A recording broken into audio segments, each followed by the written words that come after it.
Welcome back to Connected Insights, our series of podcasts where we look at the inside world of MT Group, not just as a leading telecommunications and infrastructure provider here on the Isle of Man, but an exploding global world of technology. We'll be talking to some of our partners, our team members and clients to find out more. And today, I'm joined by Paul Donaldson, our Chief Revenue Officer at OV.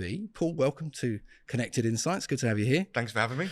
Paul, we're going to be talking about IoT today. IoT, simply, things that connect to one another, which is an area that you are now involved with. Has that always been the case? Did you see it coming from a mile off? How did you come to be involved in this field? So it wasn't quite a crystal ball moment. I've been involved with what was before M2M and now is IoT for about 24 years. Background in hardware. And I distinctly remember my first memory of when things started to become connected and started to become interesting was Bluetooth. So those of you who are old enough to remember Bluetooth in, I think it was 99 or 2000, this standard came out. Our mobile phones then went from infrared ports to Bluetooth. It was very exciting. One of the first standards, I think, that came out in the space. And I remember it must be 2003, and I went for some training in Munich. There's a very proud semiconductor manufacturer that had just launched a Bluetooth module, and it was about £13 at the time, which was expensive now, but back then was even more expensive. And they were telling this story about how Bluetooth will take over, all the connectivity. It'll move from consumer into M2M, and that was my first kind of exposure to what was M2M and now IoT.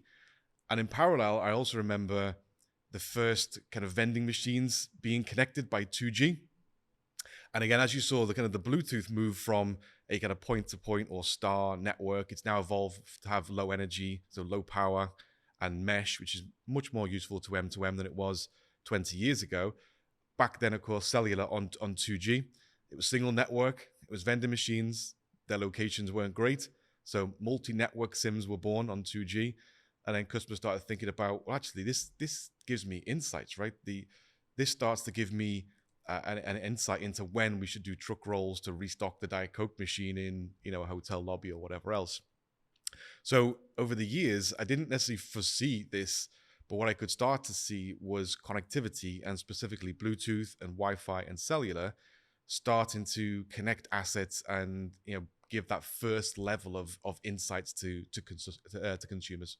So bring that forward to today. What is it about IoT that really kind of makes sparks fly in your mind around where this can go? I think there's a couple of things. Personal interest from my perspective. I love technology. I'm a failed geek, right? So I did applied physics in university, then went down the sales route. So you're a brave man, applied physics. I went to the dark side quickly, and I found out that the world needed technology and sales and combined. So IoT is inherently can be complex for a lot of people, and helping to break that down was interesting for me. I like the idea of understanding the complexity. So that's a personal thing. I think as well from a customer perspective, it's variety. So in the early days, it was very much around connecting almost anything you could. There's a lot of novelty applications and so on. But I think now you've got a whole myriad of applications, from connected smart streetlights to fire alarm panel. Everything's now connected, and that basically means that you're always learning, right? Every customer you engage with wants to consume, in our case, cellular connectivity in a different way. They need some flexibility in their supply chain. There's some standards that we need to kind of be aware of when we're selling into a specific application area or segment. So I think for IoT, what's exciting is that it can touch every application. It can give great data insights, and there's never a boring day, right? Everyone's got a new take on an application. Everything's evolving. It could be 2G today, then something else tomorrow. So I think the technology advancements coupled with these completely different application requirements makes it all really interesting and really relevant. We'll come back to subjects like intelligent learning and AI later on in the podcast. I want to understand how you stumbled upon OV as that continuation as a failed geek, leaving an applied physics degree behind. How did you find OV as part of the Manx Telecom Group? So I think if you look at, 2017 was an interesting year for me, because the market was starting to become, there was more entrance to the market when it comes to software and connectivity and wireless. So you had now, from a Bluetooth perspective, you had Bluetooth Low Energy and mesh becoming more relevant to M2M applications. Cellular was starting to talk about things like eSIM and low power cellular. And at that point, I was thinking the differentiation at a hardware level was going to be less and less.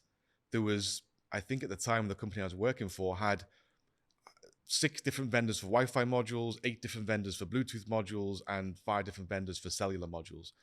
And it was apparent that these hardware manufacturers needed to do something different to differentiate over and above the hardware and the radio elements of the modules. And I figured out that I felt like the Bluetooth had ridden the curve, if you like, the innovation curve. It was mass adopted, but cellular wasn't quite there. Cellular was very much 4G and higher data, higher power applications, but the industry was talking about low power standards, which is interesting because that then starts to free up new applications and new ideas. And then eSIM, the ability to then reprogram over the air profiles rather than switch out SIM cards. That was also, I think, really interesting. So at 2017, I made a conscious decision to start to think about how I could move into the world of cellular. I felt that was the next growth, and I'd witnessed this kind of first-hand Bluetooth revolution, and I figured out that actually cellular, I think, will go on the same evolution and revolution across the world. So from there, joined the world of MVNOs 6 years ago. So moved from a hardware, let's say cellular background to a connectivity background. And across those 3 MVNOs that I worked with, each had distinct routes to market, had distinct advantages over others. And the markets, there's a lot of MVNOs out there, but each had something different. I learned something from each one. A few things I took away was that the closer you are to the technology stack and the closer you are to respond quickly with commercial flexibility, agility, response times, customers really appreciate those 2 things. So when I looked at OV, it seemed to kind of answer a lot of those questions. It gave me a chance to go closer to the technology, being as part of an MNO, but still had this kind of nice front-end flexibility of an IoT MVNO. So combine those 2 things together, I thought was different and valuable to the customers. Okay, so we've gone from things that we used to connect with wires to things that we connected over a short distance with Bluetooth. And you mentioned there, MVNOs, actually the ability to communicate wirelessly over any distance, is what brought you to Manx Telecom Group.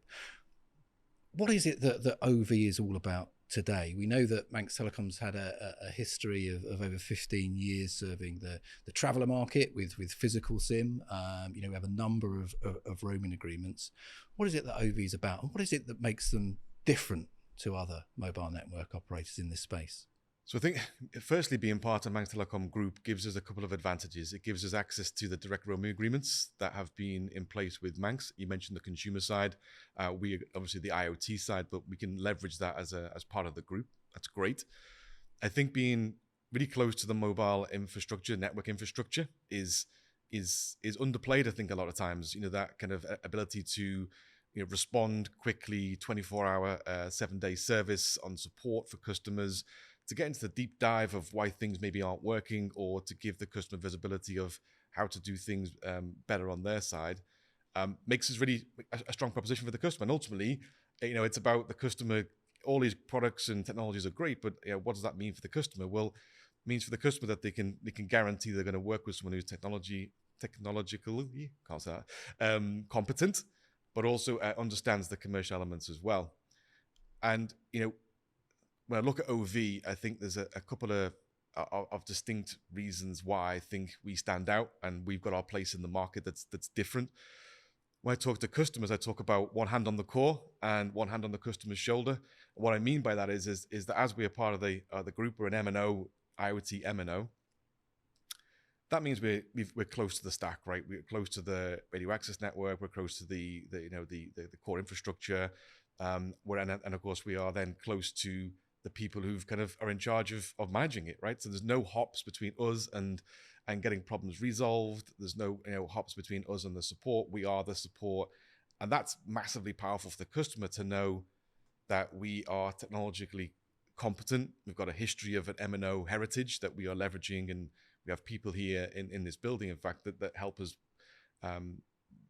support that all day, every day. So that's really important. The support elements and the technology elements is one of the reasons why I think OV is important to the customers. Second bit is, which is equally important, is we deal with OEMs, we deal with resellers, and we deal with MVNOs. And each of those partner requires a different integration from us. So again, back to our M&O roots, we have the raw minerals, the raw ingredients, the network, the APIs. That if you have your own stack and you have your own route to market and you have your own infrastructure, then you can consume via API all the raw minerals of what OV and Manx Group offer. So that's massively powerful. That means we can then enhance and power some of the biggest partners in the world, increase their coverage and footprints, and almost be invisible behind some of the customers.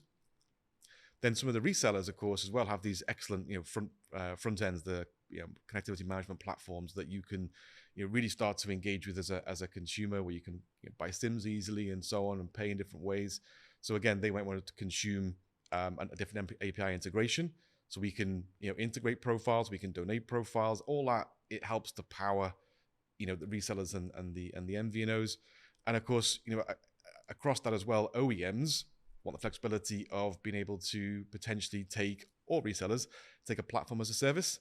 So you kind of go from this raw ingredients, raw minerals bit where, don't worry, OV, we've kind of got it all covered. We just want to integrate and we want to kind of, help us power our end solution, all the way to the other end of it, where we launched our eConnect eSIM proposition, which is, can be platform as a service, that can be white labeled. So you can come to us if you're trying to get to market with eSIM quickly, and we have the profiles, we have the platform, the remote SIM provisioning M2M platform, we have the connectivity management platform, we have all the APIs that you can literally from day one take it all from us, white label it as your own product, and then onwards sell that. So multi-tenanted solution to end customers.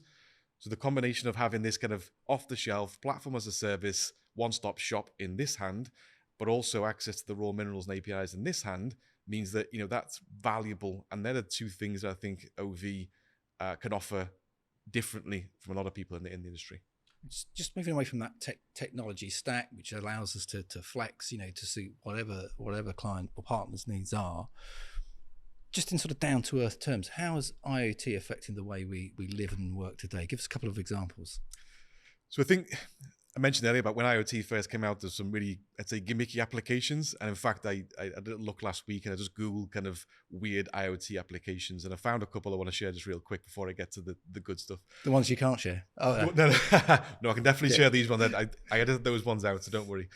First one was, there was an application, it was Wi-Fi or Bluetooth, whereby you could put your eggs in this little egg holder in your fridge, and you could set a timer, and it would Bluetooth your phone to say the eggs are going out of date.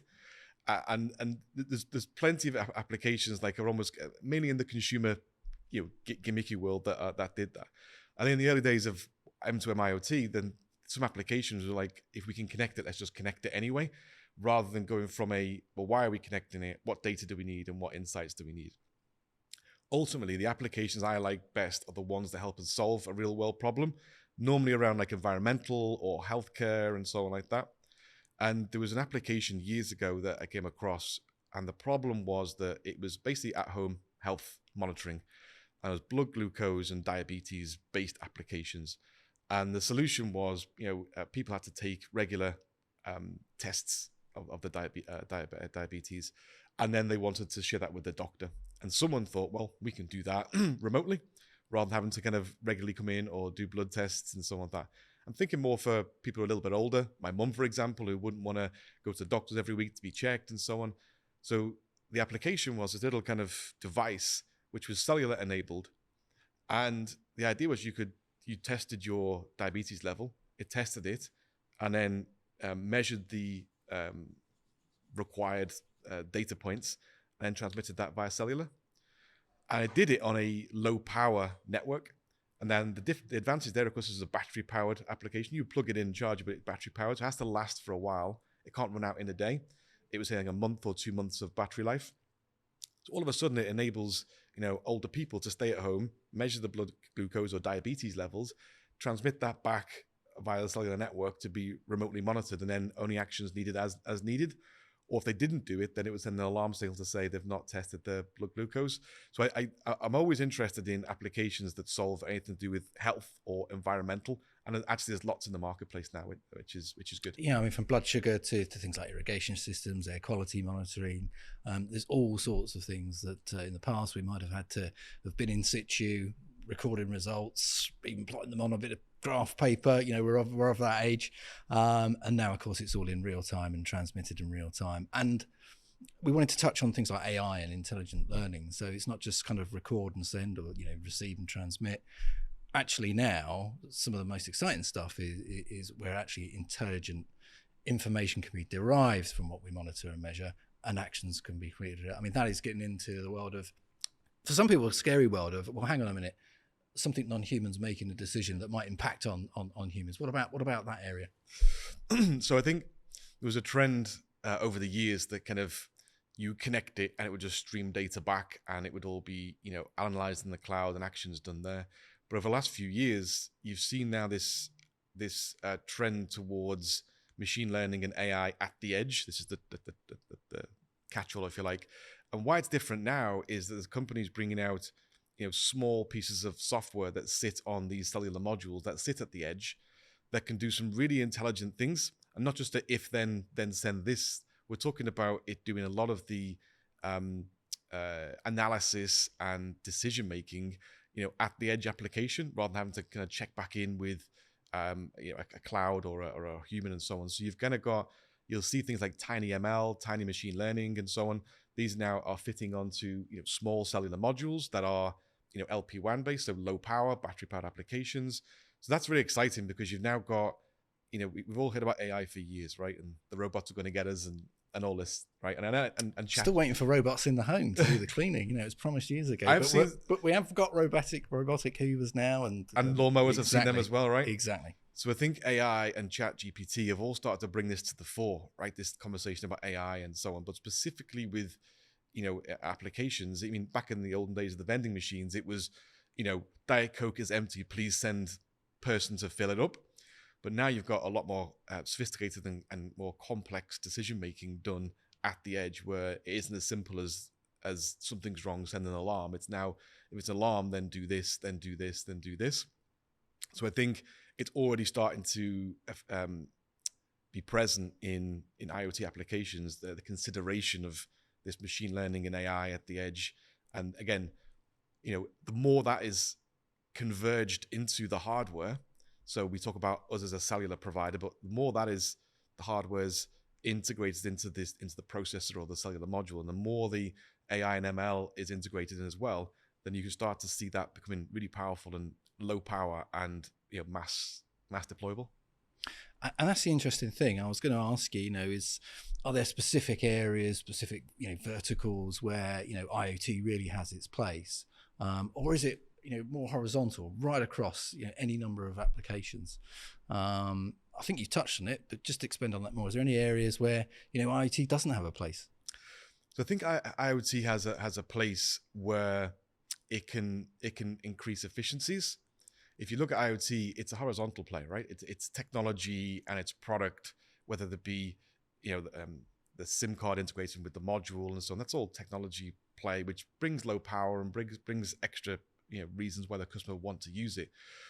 But I think the trick now, or that what we have to do now, certainly over the last couple of years, is start to then look at that in each particular market segment. What a CCTV manufacturer would need from an IoT provider would be different from an EV charging point, right? From a lone worker, you can imagine that for a latency would be an issue for CCTV if they're streaming data and so on. You can imagine that lone workers would need data, SMS, and voice. So if there's a problem, they can kind of be contacted on the voice element, and controlling of that voice as well, not consumer voice.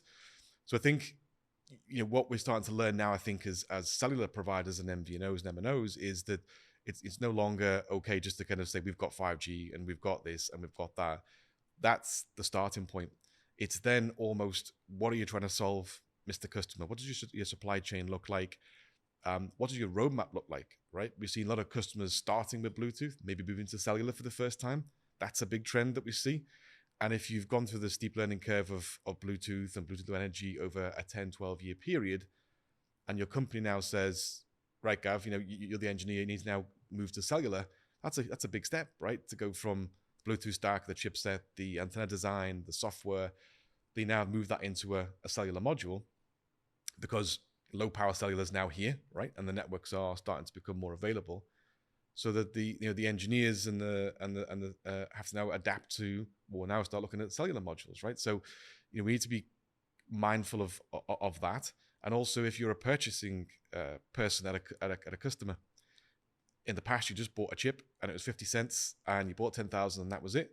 Now you're looking at services. So if you're not in tune with your supply chain as a purchaser, a customer, and you know that if you ship a SIM from day one, it could be chargeable, and you don't realize that, and you buy 10,000 SIMs and they start charging you from day one, but your supply chain 6 months. So there's a whole trend to move between that. So as you're speaking about applications, some are moving from a Bluetooth or a Wi-Fi into cellular, and there's a knowledge gap there as well, both on the engineering side of the customer and the purchasing side of the customer as well. Plus, different verticals have got standards that they need to adhere to, so we need to be aware of different standards that, does that affect us? There's a standard in EV, the Open Charge Controller Protocol, OCCP. That has a particular impact on maybe the VPN that we would offer for secure over-the-air data. So there's a whole thing we have to consider around, we know the products, we've got to look at the customer and saying, where are they coming from and what do they need, and make sure that we speak to both the purchasing side and what the implications are there, but also to the engineers at the customer, and also the hardware guys, the guys making the cellular hardware modules, stay close to those to understand how can we make it seamless, because out of the box, not every SIM card will work with every module. It's always a quirk. It could be a firmware upgrade. It could be a multi-IMSI issue. It could be an eSIM. All those things together, we need to be mindful of as when we're speaking to customers. So if I just put you back on the spot with a crystal ball, then Paul, we spoke about Bluetooth earlier, which became a kind of a standard, I suppose, for us. Do you see further consolidation in this space in years to come? You mentioned OEMs earlier. Will there be a simpler way to do this? There's lots of different ways to approach it within OV. We can flex to accommodate those different environments that clients or partners operate in. Do you see it consolidating in years to come? Yeah, the analogy I always make is, back in my day, everyone's day, we had digital cameras and we had laptops and we had phones, and they all did distinctly different things. And today you've got the cellular module, you've got the SIM card and the connectivity services in different places. Convergence is happening right now. And certainly with the acceleration of eSIM, so EUICC, that ability to over-the-air switch profiles, that's been in the consumer space for a while, even though it's not well adopted in the consumer space.